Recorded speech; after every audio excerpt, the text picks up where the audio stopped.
Hello, hi everyone. This is Dr. Erica, pharmacist.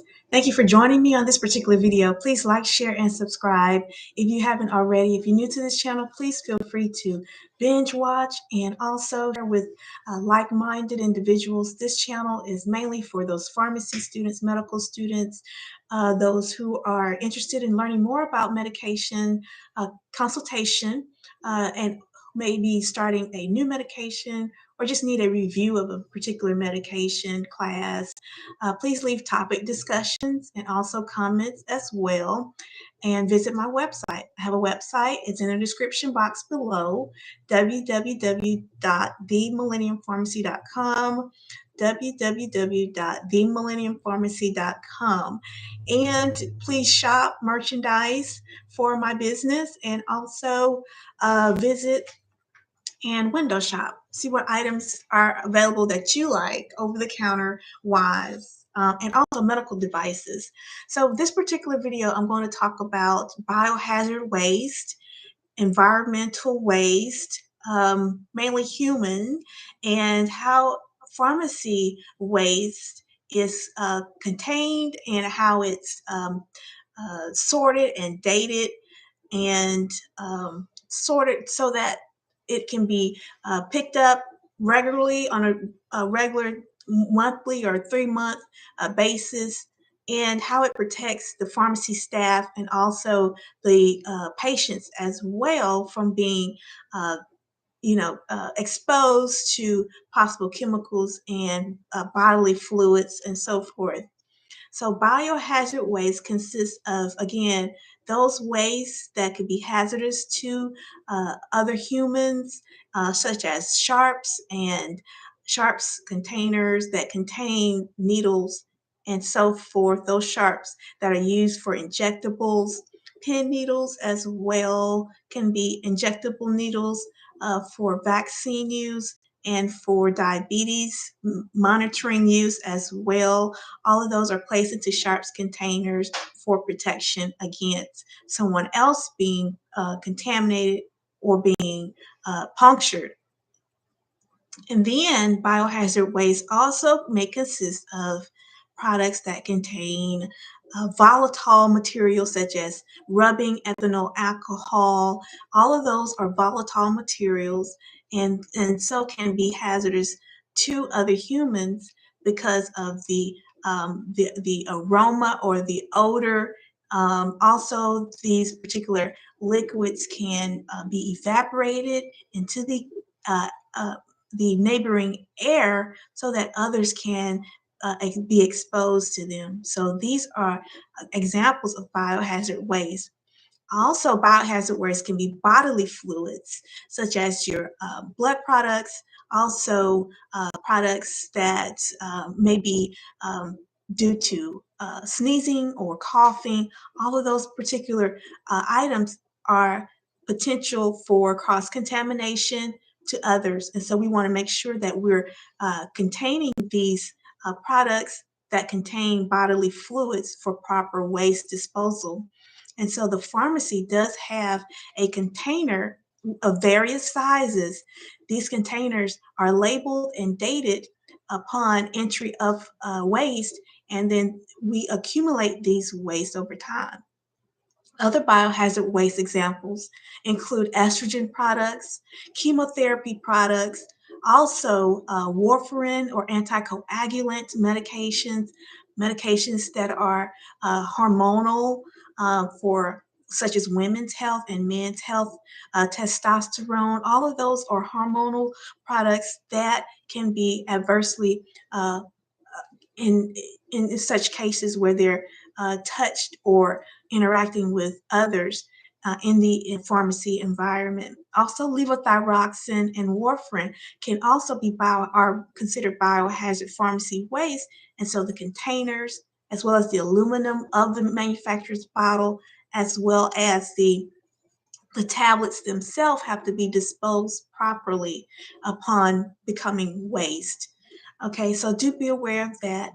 We also in pharmacy, we make sure that any material, tangible items that touch biohazard waste are cleaned properly because we don't want residue of these particular pill and medications to be cross-contaminated onto other tangible items, and then they're maybe touched by someone else. So we make sure after contact to contact that these items are like table surfaces, as well as the counting pill trays, as well as the spatulas.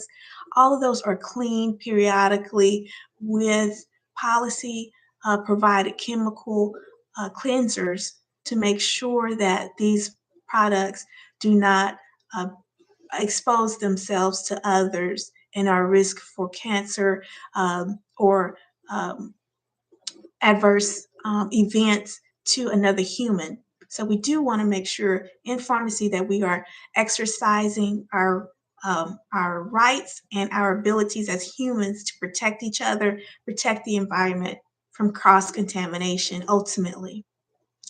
Okay, so I've gone over sharps containers, biohazard waste, all of those products that we deem as possible hazards to the environment. And this is important.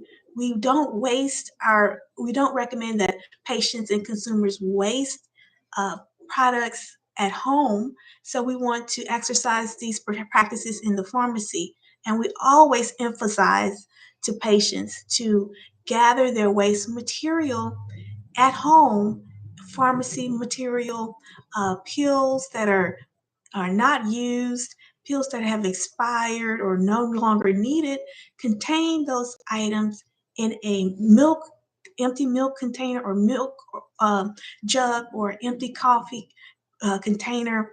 That way, you can collect these particular items, store them away from pets, children, cognitive decline individuals, so that they don't become interactive with these particular populations. We want you to take these items once they are contained to your sheriff's department or to your local health department for proper disposal. Some pharmacies do contain or take back these containers to make sure that these items do not enter into the environment.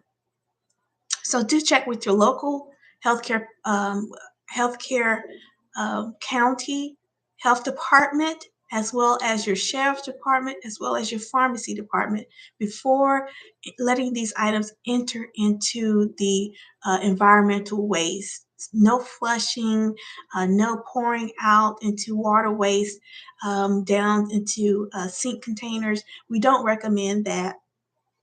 Okay, also, we use certain cleaning supplies that are specific for protecting humans from allergens and allergies, possible allergens.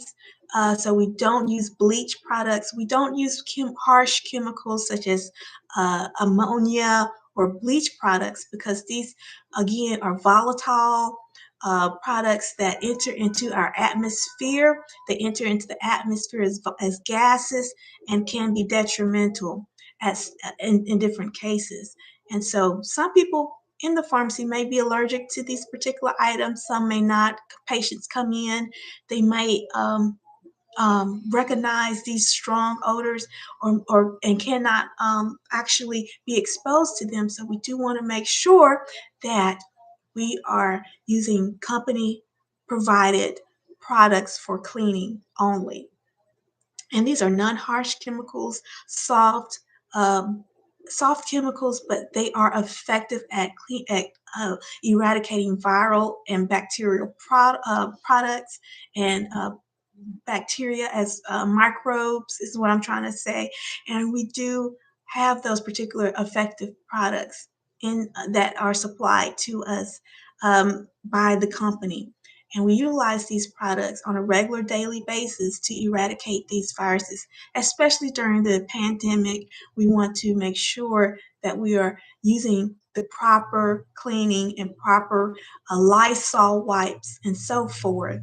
And then again, these Lysol wipes are not thrown into the regular trash, they're thrown into the biohazard container that I mentioned earlier, just because they contain volatile chemicals that can be detrimental if exposed to the certain person that may be allergic or have a chemical reaction as a response. So do be aware of that.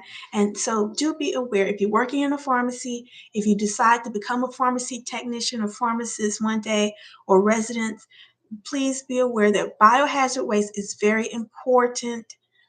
There are certain policies and controls that are in place, so do understand and learn of those because they ultimately affect the cleanliness of the pharmacy and the outcomes of patients. So thank you for joining me. I'm glad I was able to go over this particular video. This is my first video on biohazards. Do understand that pharmacy are regulated by the FDA and DEA officials. So we do perform strict control of as products as well as waste. Waste is as much important as the product that we give out. All right, so thank you for joining me. I'm Dr. Erica, pharmd, owner and founder of Millennium Pharmacy. I hope that you've enjoyed this video. Thank you for joining me, and I hope to see you on the next go round. Bye. Take care.